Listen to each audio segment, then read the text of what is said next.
So what we have towards the end, again, we're coming to the conclusion of St. Paul's letter to the Ephesians. The last half of this letter, like many letters of St. Paul, are more of ethical instructions.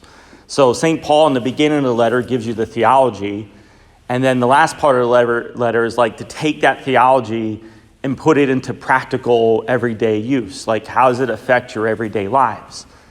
And so what we have here in chapter 6 is something that is very similar in the Greco-Roman culture. And that's the key to understand this passage.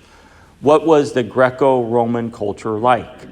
It was very common to have these types of write-ins and letters in the Greco-Roman culture that were called household codes, where someone would give instructions to another of like how to conduct themselves, in a situation, in a household setting. Yesterday, I assume, would have been the instruction about husbands and wives living together.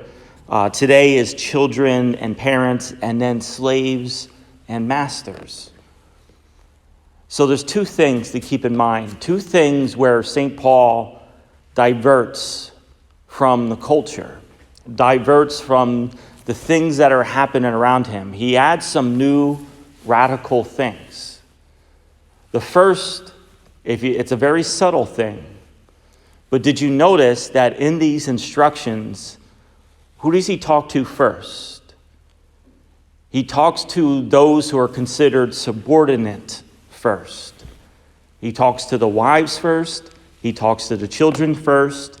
He talks to the slaves first. And then he talks to the other, quote unquote, the more dominant one in the relationship, I guess you would say. To the husbands, to the parents, to the masters. A little subtle, but a very unique kind of change in direction there. The second, and this is more important, the second is that St. Paul invites the husbands, the parents, and the masters to take on that same subordinate attitude to the other. That's very radical. That was unheard of. It's kind of Christians' contribution to the society, so to speak. Husbands, love your wives in the way that the Lord, laid down his life for the church. Parents, don't train your children, bring them up. Masters, act in the same way towards the slaves. He's inviting masters to be the slave to the slaves.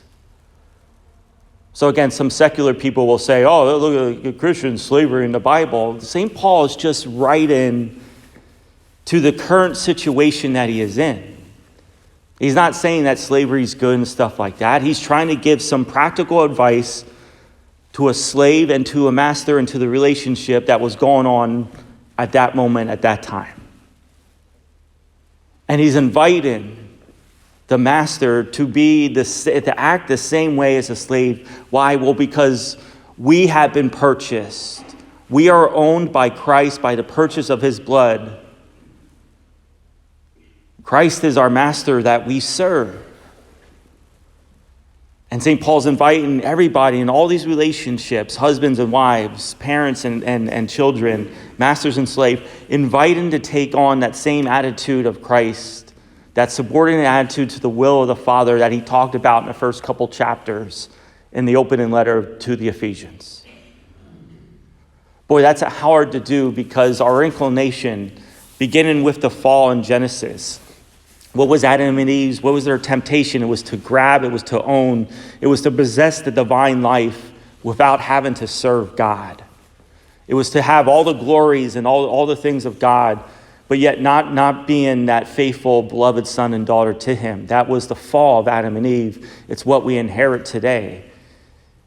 We seek to what? To control, to dominate, to own, to possess, only for our own enjoyment and fulfillment in life.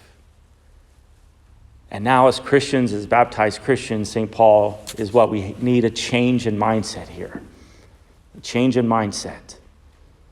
To know that life and the fullness of life and the divine life is more about the gift and being the servant to the other than it is to assume and to possess and to acquire for our own selves.